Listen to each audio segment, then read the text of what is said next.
Bonjour Flora, merci d'avoir accepté l'invitation. Bonjour Maximilien et merci pour l'invitation. Il n'y a pas de souci. Alors, est-ce que j'ai ton consentement pour enregistrer et diffuser l'interview? Oui, tu l'as. Parfait. Alors, pour commencer, est-ce que tu pourrais te présenter à nous, alors nous dire un peu ce que tu fais, où est-ce que tu bosses, ta spécialité en gros, et puis nous parler un peu de ta formation, où est-ce que tu as été formé à la base en tant que psychologue, et puis peut-être sur des formations complémentaires. Donc, je te laisse commencer. Ok, Ouais, je travaille en libéral à plein temps et je suis à la frontière suisse avec Genève. ouais, J'ai mon cabinet dans un cabinet médical. ouais. Euh, je travaille principalement avec les adultes, un peu les ados. Euh, voilà, mon public préféré. D'accord, Qu'est-ce que je fais? Je fais de la psychothérapie principalement. d'accord. Euh, pour revenir un petit peu sur mon parcours, moi, c'est une reconversion. À la base, je suis ingénieure et Ouais, du coup, j'ai suivi d'abord une licence à Paris 8 à distance. Et puis ensuite, j'ai fait mon master à Genève. Dans une double orientation, les sciences affectives, dans tout ce qui concerne les émotions et clinique. et ça s'est fait facilement? Tu as accepté assez facilement à Genève? Oui, alors je crois que maintenant, ils font une sélection sur dossier. C'était pas le cas avant. Enfin, il faut faire un dossier complet, etc. Après, j'avais de bonnes notes, mais ça s'est fait plutôt facilement, oui, effectivement. D'accord. Ok. Donc licence 3 ans après 2 ans à Genève. Et tu es Voilà, psychologue française et tu travailles en France. voilà. Alors ça, par contre, du coup, fallait refaire le passage pour valider mon diplôme en France. Ouais. Ça, il fallait que je passe par une commission, un dossier, et ça a été un peu plus laborieux parce que, en particulier sur une histoire de stage qui n'était pas obligatoire pour le master à Genève, que moi j'ai fait en complément et que j'ai fait dans une pratique privée avec une psychologue qui est en libéral. Et du coup, voilà, ça a mis un peu de temps pour que la commission française valide mon diplôme, que j'obtienne l'équivalence. Alors tu Et dis voilà. Du coup, j'ai pas la le titre commission de française, mais il thérapeute. n'y a pas de commission justement en France. Donc c'est une université qui t'a reconnu? Si, c'est une commission. Alors, je te À la retrouverai. l'ARS peut-être alors? Non, non, c'est pas l'ARS, c'est une commission nationale qui valide les diplômes étrangers. C'est une demande d'équivalence. Oui, voilà. D'accord. Voilà. Ok. Et ensuite, on envoie à l'ARS pour obtenir son numéro ADELI. D'accord. Ok. Ok. Ok. Tu as quel type de pratique alors? Parce que tu fais de la psychothérapie, tu es formé à quoi? Alors, du coup, je suis formée en cours de formation en approche centrée sur la personne. C'est une D'accord. approche qui a été développée par Carl Rogers Mhm. dans les années 60, qui fait partie du courant des thérapies humanistes, Ouais. sur lequel peut-être je peux revenir volontiers. Euh, et j'ai plutôt une pratique éclectique. On s'était rencontrés, j'ai fait un DU de psychothérapie intégrative aussi. Et du coup, je pratique en me laissant vraiment influencer par ce que. Par quoi alors? Euh, Dis-nous un petit alors, peu. la base vraiment de mon travail, je pense, c'est le travail sur ma présence et du coup, ce que je fais en formation en approche centrée sur la personne, sur les attitudes facilitatrices. Donc, je ne sais pas du coup si tu veux que je rentre un peu plus dans Ah le non, détail ou pas. ce qui est intéressant, c'est de savoir un peu qu'est-ce qu'on pourrait retrouver dans ta pratique, qu'est-ce qui se passe dans ta tête quand tu es face à un patient. Est-ce que tu penses un peu à de la psychanalyse ou plutôt à de la TCC ou utiliser certains outils ou une approche un peu plus systémique ou est-ce qu'il peut y avoir un peu d'hypnose ou est-ce que, voilà, c'est tout ce que je veux. Voilà, et bah, du coup, c'est vraiment quand tu parles de ces différents courants-là, c'est l'approche centrée sur la personne qui vient se mettre à ce niveau-là. Ouais. Donc, l'idée, c'est que le thérapeute, il incarne 3 attitudes facilitatrices qui sont le regard positif inconditionnel, la congruence, c'est-à-dire l'authenticité dans ce qu'il vit et dans ce qu'il vit dans la relation, et l'empathie. Et du Ouais. coup, Je peux même me demander par rapport à cette approche si tu as besoin de quelque chose d'autre, parce que pour Rogers, finalement, ça suffit, ces éléments-là. Il y a 6 ouais. conditions, ça c'est les 3 premières, mais alors finalement, est-ce qu'il y aurait besoin d'aller chercher d'autres choses ailleurs? Est-ce que toi, tu en as besoin parfois dans ta pratique ou pas? Alors, peut-être plus, sans parler de besoin, je, je pense que plus j'avance dans ma formation en approche centrée sur la personne, et moi, j'ai besoin de me rassurer avec d'autres choses. D'accord. Ceci dit, plus j'avance aussi dans cette pratique, plus je suis moi-même en tant que thérapeute. Et moi-même, c'est aussi piocher dans différentes formations que je peux avoir suivies ou des livres que je peux lire. Donc, du coup, je dirais que c'est une intégration sur ces principes-là Ouais. d'autres, mais j'aime pas tellement parler d'outils parce que c'est vraiment ma présence, la relation qui vient faire que du coup, bah, je peux spontanément amener des choses, proposer des choses qui seront plus des outils de pleine conscience ou du travail avec les parts de soi. Mais c'est pas, je le propose pas en tant qu'outil. C'est intéressant parce qu'on s'est croisés au début de la thérapie. Il était sur 2 ans, je crois, de mémoire. Oui, Tu es intervenu sur la première année, c'est ça, à Lyon? ouais, c'est ça. Euh, et donc, je me dis que dans ce que tu expliques, finalement, ça a été peut-être un moyen d'aller découvrir d'autres choses, expérimenter des choses. Et puis, avec le temps, tu te sens plus vraiment dans le besoin d'aller chercher ailleurs et tu te recentres d'autant plus sur ta pratique qui est liée surtout à Carl Rogers. Et puis, en soi, ça suffit de plus en plus, quoi. Si je Ouais, ré- et je dirais même ma pratique, elle est liée surtout à Flora Gavant, quoi. Enfin, ça sonne un peu pompeux, mais c'est vraiment. Et Carl Rogers l'a dit, de faire du vous, quoi. De pas faire du Carl Rogers. Donc, Ouais. et c'est vraiment ce que m'apporte cette formation. C'est d'aller plus ma psychothérapie, plus la supervision, ça je pense qu'on en reparlera, c'est d'aller me découvrir moi pour me mettre au service de la relation et de la thérapie. Alors, Et de tu ce dis qui on se en passe. reparle. Parlons-en maintenant, peut-être alors. Ok. Je disais, on en reparlera parce que au début, tu me parlais du fait d'être à la limite avec la Suisse et d'avoir du coup connaissance de ce qui se passe en Suisse. Et en Suisse, donc, pour avoir le titre de psychothérapeute, c'est 4 à 5 ans d'études en plus et des critères. Et en particulier, une psychothérapie personnelle, des heures de supervision et des Ouais. heures de formation. Et moi, j'ai un peu conçu, enfin pas un peu, en fait, je conçois ma formation sur ce modèle-là. C'est-à-dire que du coup, bah, je suis engagée dans une formation post-master en approche centrée sur la personne. J'ai une thérapie personnelle, j'ai de la supervision. Et pour moi, ça fait entièrement partie de mon métier et de ce que j'apporte aux personnes que j'accompagne. Hmm. Donc, tu as le titre de psychothérapeute en France. Non, du coup, parce que 500 j'ai heures pas de fait de stage. stage en institution. Voilà, les 500 heures de stage. Parce que c'est ce que je me disais, le stage en libéral, ça passe pas la plupart du temps. Exactement, ouais, Ouais. ouais, ouais. Et c'est un problème ou pas pour toi? Je sais pas. Pas forcément. Alors, bah, là, c'en est un. Je ressens un certain inconfort à dire que je fais de la psychothérapie et que j'ai pas le titre de psychothérapeute. Euh, et en même temps, je vois bien que c'est un problème en lien avec des titres, en lien avec une reconnaissance que je peux attendre de l'extérieur et qu'en même temps, bah, ma pratique et la façon dont moi je l'articule et dont je me vois psychothérapeute et je me Hmm. forme pour l'être, bah, ça ne colle pas tellement. Très belle question.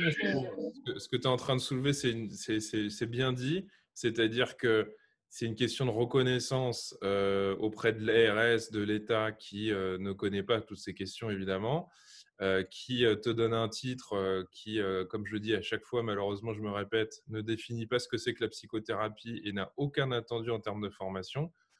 Il faut simplement être psychologue et avoir fait 500 heures de stage en psychiatrie. Quoi que tu fasses dans ce stage, de toute façon, tu seras psychothérapeute avec le diplôme. Et toi, d'une certaine manière, tu n'as pas fait ces fameuses 500 heures de stage. Et en même temps, tu te formes, tu payes une formation, tu as une supervision. tu as suivi un DU de 2 ans sur la psychothérapie, mais tu n'as pas le titre. Voilà. Donc ça, c'est encore une Exactement. belle chose, quoi. C'est-à-dire de l'extérieur, si tu mets psychothérapeute sur la plaque, si je croise ça dans la rue, je ne serais pas choqué, je dormirais tranquillement, personnellement. Mais à côté de ça, pour l'État, tu n'as pas le droit. Voilà. Exactement. Hmm. Ouais. Enfin, Oui, c'est vraiment, mais je trouve que ça vient toucher à des choses profondes de représentation et qu'est-ce que ça représente pour moi d'avoir un titre en lien avec le travail que je fais. Enfin, du coup, c'est des questions qui sont. Et voilà, personnellement, je trouve dommage cette affiliation à la psychiatrie et à l'institution. Personnellement, c'est pas. Alors voilà, j'en ai pas d'expérience dedans, donc je peux dire assez facilement, bah, ça me manque pas. ouais. Mais en fait, bah, je le ressens Mais vraiment on voit que c'est un que le travail bricolage que je fais en aussi. libéral.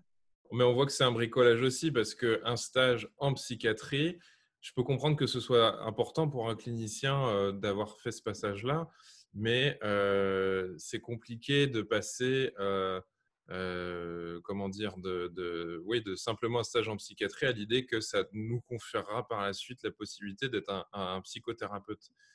J'aurais envie de dire, il faudra avoir un stage avec un psychothérapeute et voir de la psychothérapie. Déjà, ça aura un peu Exactement. plus de sens. Parce que participer à des staffs avec médecins, infirmiers, voir des entretiens avec des patients dans un hôpital, par exemple, ou dans un service de psychiatrie, c'est très bien. Mais je ne crois pas que ça nous rend psychothérapeute parce que ça voudrait dire que finalement, toutes les personnes qui travaillent dans un service de psychiatrie sont psychothérapeutes. Alors, bah, si on tire jusqu'au bout, ça peut n'avoir aucun sens tout ça. Ouais, c'est très juste. Qu'est-ce que tu penses de la profession de psychologue en France? Et puis, comme tu connais un peu la Suisse, est-ce que peut-être ça peut nous éclairer? Peut-être on pourra avoir ton point de vue sur ça. Qu'est-ce que tu en penses déjà? Qu'est-ce que je pense de la profession de psychologue? Alors du coup, psychologue avec quelle Psychologue, orientation? Parce que c'est vrai il y a cette question-là aussi. peut-être. On parle de profession de psychologue. Est-ce que de fait, on est en train de parler des cliniciens? Bah, c'est un titre unique en fait. Clinicien, ça n'existe pas en fait. Mhm. Il y a une délimitation qu'on se fait entre nous, qui a certainement du sens, hein, même si on peut la rediscuter. Mais la profession de psychologue en général, peut-être que tu ne pourras parler que des cliniciens, je ne sais pas, hein. Mais Ben, en tout cas, ce qui me vient pour répondre à ta question, c'est que moi, en tant que cliente et patiente, selon les orientations, il y a quand même une recherche de savoir plus que, bah, voilà, vous êtes psychologue, ok, vous avez ce titre-là, et qu'est-ce qu'il y a derrière? Est-ce qu'il y a du coup quelle spécialisation, une formation en psychothérapie ensuite?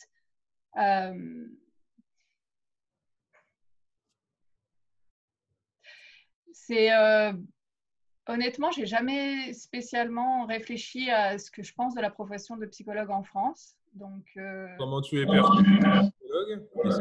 Est-ce que l'image qu'on te renvoie te convient? Il y a des débats en ce moment sur le fait de ne pas avoir été un convié au Ségur de la santé. Il y a la question d'être prescrit par un médecin généraliste pour pouvoir être remboursé.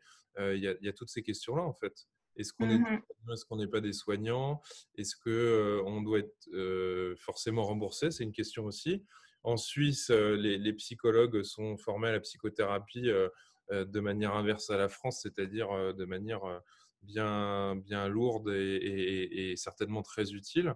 La formation semble plus sérieuse puisqu'il n'y en a pas pour être psychothérapeute aux yeux de la loi en France, à part être psychologue ou suivre quelques formations en plus, mais quand on n'est pas du métier. Donc il y a ces questions-là pour moi. Donc je ne sais pas ce que tu en penses, mais il peut y avoir aussi d'autres points qui, ouais, ouais, bien. ouais. Tu vois, les Merci. psychologues Alors, en j'essaie Suisse, de. les cliniciens suisses, les psychothérapeutes, ils doivent être prescrits par un psychiatre avec un honoraire libre qui est fixé par le psychiatre. Voilà. Oui, bah, peut-être que tu as plus d'infos sûres que moi là-dessus. Si tu as fait des interviews récentes là-dessus, j'aurais tendance à penser que ça dépend quand même. Enfin, il y a toujours la possibilité d'aller voir un psychologue ou un psychologue Il faut le psychothérapeute payer en et ça Suisse coûte cher. Ça coûte sans très l'envisager cher. avec un remboursement. Oui, mais sauf que je crois que les gens cherchent beaucoup à avoir un remboursement parce que c'est assez cher. Voilà. Donc, il y a quelque chose qui est, par rapport à l'économie et au pouvoir entre le prescripteur et celui qui est prescrit, qui est assez compliqué. Voilà. Mm, mm. Comment Oui, ça parce se qu'après, passe? en Ouais. Suisse, il y a des histoires de délégation, pas délégation, mais bon, je ne veux pas rentrer. Écoute, moi, il y a le fait que je n'ai pas une vision, disons, d'un malade et de moi soignante. Et d'autant plus dans l'approche centrée sur la personne, où d'ailleurs, lui, il parle de client et non de patient, parce qu'il ne voit pas des gens malades. Et c'est vrai que c'est davantage vers cette approche et vers cette vision-là que je vais. Et donc, je ne travaille pas avec des diagnostics, je travaille pas, je travaille avec des personnes, quoi. Alors, ça sonne un peu, ça peut sembler un peu. Oui, il faut souligner que pour Carl Rogers, il n'y a pas de diagnostic à faire. On n'a pas à se référer à la CIM-10, au DSM ou à une nosographie créplinienne ou d'Henriet ou une psychopathologie freudienne. On est face à une personne et l'appeler patient, ce sera déjà finalement avoir un ascendant sur lui et se dire qu'il est malade. Exactement. Dans Ouais. une représentation complètement clairement humaniste qu'on peut retrouver aussi chez Erickson, qui est hypnothérapeute et qui a une conception stratégique, mais aussi humaniste, et qui ne fait pas de diagnostic, et qui n'a pas besoin d'être dans un modèle, notamment qu'on peut retrouver dans la médecine, où il y aura besoin de diagnostiquer, d'évaluer, de traiter la cause du symptôme, et après que les gens ne soient plus des patients, mais soient guéris. Voilà. Voilà. Donc on est dans un autre référentiel. Ouais, exactement. Et du coup, c'est un peu, je me rends compte avec ta question, j'ai un titre de psychologue qui me permet de faire le métier que j'aime, qui est d'accompagner des gens, des personnes. Mais je crois que c'est comme si je me servais de ce titre-là pour faire ce que j'aime dans mon coin, mais que je ne me sens pas soignante et je me sens assez éloignée et détachée des débats qu'il peut y avoir. Et tu es Alors du peut-être libéral. que je me rends compte que c'est une position un peu, oh ben, voilà, moi ça ne m'appartient pas, mais très honnêtement, ça va au-delà, c'est que La je, majorité, pour moi, la majorité des psychologues sont dans cette posture-là. Et puis, c'est d'autant plus fort quand on est en libéral et d'autant plus fort quand notre activité, elle fonctionne, etc. Après, il y aura la question de la prescription qui effraie un peu les psychologues. Je n'ai pas de réponse à cette question qui est de toute façon pas bien définie pour l'instant. Mais c'est sûr que si à un moment donné, les gens te demandent d'être remboursé, que tu leur dis, mais oui, mais moi, c'est que la mutuelle, je peux vous faire un papier, et qu'on te dit, oui, mais non, maintenant, il faut qu'un médecin me prescrive vers vous, c'est compliqué. Il y a eu des expérimentations en France où des psychologues ont accepté d'être remboursés 23 ou 29 euros la consultation plafonnée. C'est-à-dire que tu ne pouvais pas être payé plus. Alors, tu peux imaginer que toi, tes consultations, elles ne sont pas en dessous de 29 ou de 23 euros, et personne d'ailleurs en France. Mais voilà, ça fait partie à un moment donné du social, du politique, dont certains psychologues ne sont pas trop au courant, mais qui poussent à la porte et qui pourraient peut-être à un moment donné, sans être catastrophiste, hein, venir modifier grandement ta pratique. Tu vois. Donc, oui. Et je serais même tentée de dire, même si après, c'est à prendre avec des pincettes que je puisse m'emballer, si c'était le cas, si je devais du coup me soumettre à cet ordre-là, il se pourrait que je choisisse de plus travailler en tant que psychologue. Ma formation, ce que je suis, ça reste. bah ouais. Et du coup, combien il y a de personnes qui travaillent dans l'accompagnement, qui font des études, qui travaillent dur aussi et qui ne sont pas psychologues. Mhm. Et ben voilà, pour moi, il n'y a pas de. J'ai pas dans l'intention de me soumettre au fait que j'ai un titre de psychologue parce que j'ai fait 5 ans d'études en psychologie. Comment ça se passe désolé, il y a un écho. Je pense que c'est la webcam branchée. Et comment ça se passe la collaboration avec les médecins? Est-ce que tu travailles avec d'autres professionnels, les médecins, les ostéos, les kinés, par rapport à ton cabinet? Bonne question. J'ai des sages-femmes à côté de moi. Du coup, on travaille en collaboration quand c'est possible. Elles me connaissent, elles peuvent me référer certaines personnes. Ça m'arrive d'avoir des gens qui sont envoyés par leur médecin traitant. Ou, je suis dans une région où il y a 2 psychiatres qui ne sont pas à temps plein. Enfin, c'est vraiment un désert médical pour Ouais. certaines professions. Euh, mais je dirais que je travaille peu en collaboration avec des médecins. Ouais. Et donc, tu travailles plutôt en collaboration avec qui alors? Oui, Tu peux parce que répéter la question?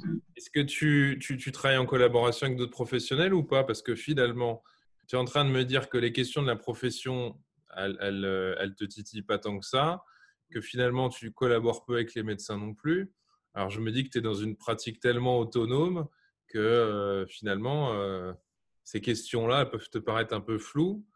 Euh, Alors oui, il y a une certaine autonomie et je vais même aller plus loin. Alors, je suis ce qui se passe, je suis sur certains groupes Facebook de communautés de psy. Ça doit être bizarre. Mais, Ça doit, pardon? ça doit être bizarre pour toi de voir des psychologues payés à l'hôpital 1 400 € qui se plaignent, qui n'ont plus leur temps fire, d'autres qui parlent de faire un ordre, d'autres qui disent que ça ne va pas avec les médecins ou je ne sais pas quoi.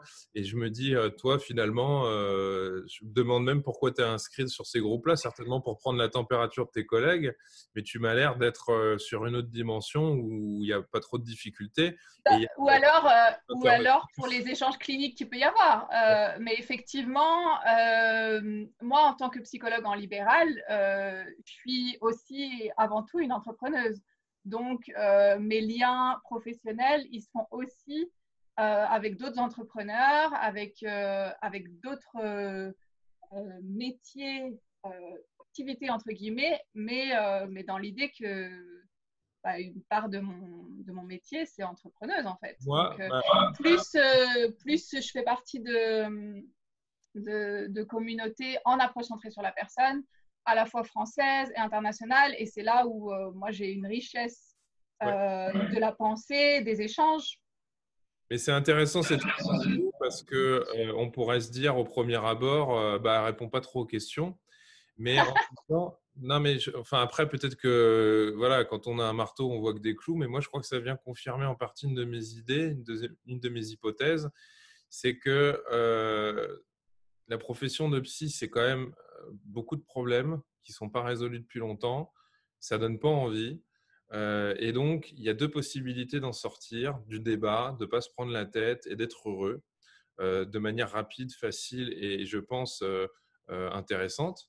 C'est de partir en libéral. Être heureux de manière rapide et facile, attends, faudra qu'on en reparle. Parce qu'il y a un chemin de croix qui est celui des psychologues et de la profession. Et ceux qui s'y attellent la plupart du temps, soit ils font un peu carrière là-dedans, soit au bout d'un moment, ils arrêtent parce qu'ils n'arrivent pas à bouger les choses. Mais moi, je vois deux types de choses. Il y a premièrement partir en libéral. Et donc, bah, ça fonctionne. On travaille dans un coin avec des gens et ça marche très bien. Et puis, il n'y a pas de souci. Soit on s'investit dans la psychothérapie. Et donc là, on se réattelle à un réseau, parfois national ou international. Donc j'ai des collègues psychanalystes qui n'ont rien à faire des questions des psychologues, parce qu'ils ont des pairs avec qui ils discutent clinique, ils sont très heureux et puis ça roule.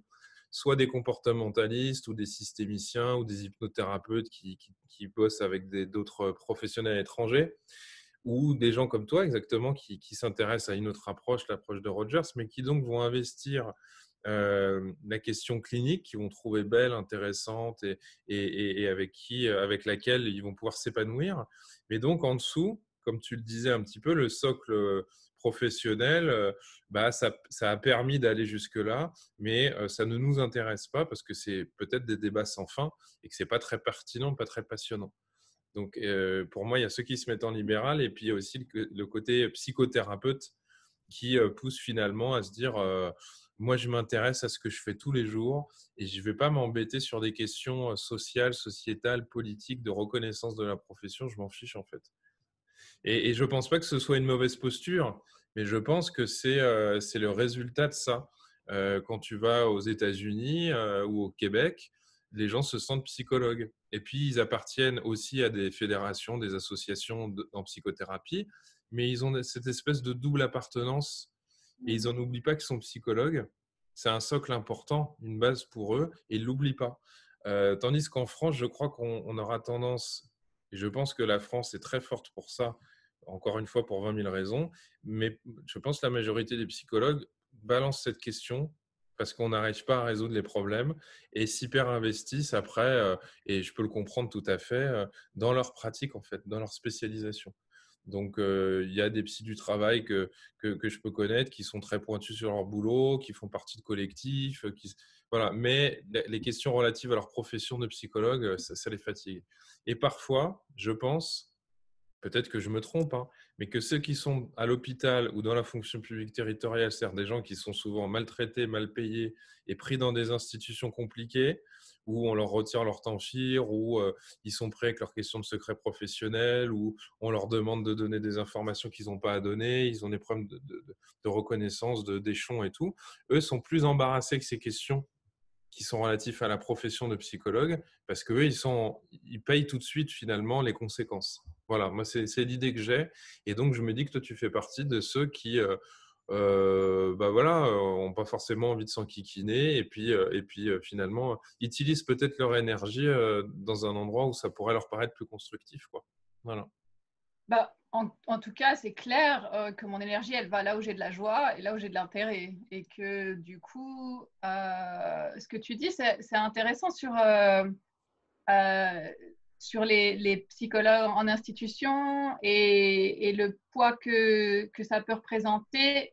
Je dirais, après, tu disais de leur statut de psychologue, mais effectivement, comme si on n'avait pas la même réalité. Enfin, voilà, et donc c'est un combat qui m'appartient pas. Enfin, après, Ouais. ouais. Oui, et puis même dans les présentations de CV ou sur les réseaux sociaux, on voit que pour certains, il faut chercher le fait qu'ils sont psychologues. Ils ont un diplôme il y a quelques années, ils le sont, hein, certainement, il n'y a pas de problème, mais ils ont mis en avant d'autres choses, comme si identitairement, ils n'avaient pas envie de se coltiner toutes ces questions-là. Et ils sont hyper spécialisés dans des domaines, ils sont épanouis, ils sont du côté de l'entreprise, ou ils sont formateurs depuis des années, ou ce genre de choses. Et ils s'enquiquinent plus à réduire leur formation au plus simple appareil qui est psychologue, et donc, ils font moins référence à tous ces combats identitaires, en fait, parce qu'ils ne sont pas en prise avec ces combats identitaires, tu vois? Ouais, ce que tu dis, ça me fait vraiment penser. J'avais envie d'écrire un article qui s'intitulerait Je ne suis pas psy, je ne suis pas psychologue, je suis Flora Gavant. J'ai un titre de psychologue, j'ai fait des études de psychologie, mais enfin, je suis aussi ingénieure, je suis aussi une maman. Enfin, du coup, pour moi, ça ne fait pas partie de mon identité en tant que personne. C'est Hmm. un des aspects de ma formation et un des titres que j'ai acquis. Hmm. Je vais quand Et même je te pense poser. que pour aller plus loin, je pense que tu parlais de CV et je pense que pour les gens qui viennent consulter, qui ont besoin d'être accompagnés, bah, il y a un besoin aussi qu'on leur parle d'eux, quoi, qu'on leur parle de ce qui les touche, ce qu'ils traversent et de comment on peut les accompagner et pas spécialement du fait qu'on est psychologue, quoi. Hmm. Bon, après, je dis ça, je note à quel point aussi c'est facile, une fois que je suis psychologue, de me débarrasser, entre guillemets, de ces enjeux-là, quoi. Parce que du coup, moi, je suis au contact aussi de beaucoup de personnes qui sont psychopraticiens, puisque l'approche centrée sur la personne, la formation, c'est une formation pendant 5 ans, qui est accréditée au niveau Europe, mais du coup, en France, elle ne donnera pas le titre de psychothérapeute. Et il y a quand même ce truc avec les psychopraticiens, les psychologues. Nous, on est psychologues. Et ben, Sachant voilà, que, il y a quand même l'enjeu est toujours là. en parenthèse, sachant que la formation elle a dû coûter quand même bien plus cher que la formation de psychologue universitaire française. Mhm. et elle t'a demandé un investissement affectif bien plus fort. Peut-être que, voilà, intellectuellement, ça peut être renarcissisant, comme on dit parfois, de se sentir psychologue, mais on n'est quand même pas du tout sur le même investissement que ce que tu as pu faire. Ouais. Mhm. Non. Donc, les psychopraticiens, tu disais. Oui, Donc, et j'étais avec l'idée que le titre de psychologue, il y a comme une légitimité associée pour accompagner au mieux les personnes. Euh, Alors que, bah, c'est ce qu'on disait au début, alors que elle n'est pas basée sur une formation, sur des exigences, des critères euh, bien définis euh, qui font la pratique, quoi. hmm. Comme si on a, pour schématiser grossièrement, on aurait un titre un peu vide de psychologue et des formations en psychothérapie avec des critères, avec des systèmes de validation, des heures, un prix, qui donnent un autre titre qui, lui, est assez vide parce qu'il y a aussi des psychopraticiens qui ont une formation d'une semaine en hypnose ou en autre Ouais. chose. Comment tu vois la profession dans 10 ans? Alors, je sais que c'est une question qu'il ne faut peut-être pas poser à Flora Gavant, mais moi, je le fais quand même. Au pire, elle me dira qu'elle ne sait pas. Ouais, écoute, j'ai jamais réfléchi à cette Ah question-là. oui, c'est un exercice. Et là, la profession, effectivement, je ne saurais pas te répondre pour la profession. Oui, mais c'est-à-dire que, tu vois, moi, je me dis qu'il y a une question par rapport à la psychothérapie, parce que peut-être qu'il y aura des psychothérapeutes et il n'y aura plus de psychologues.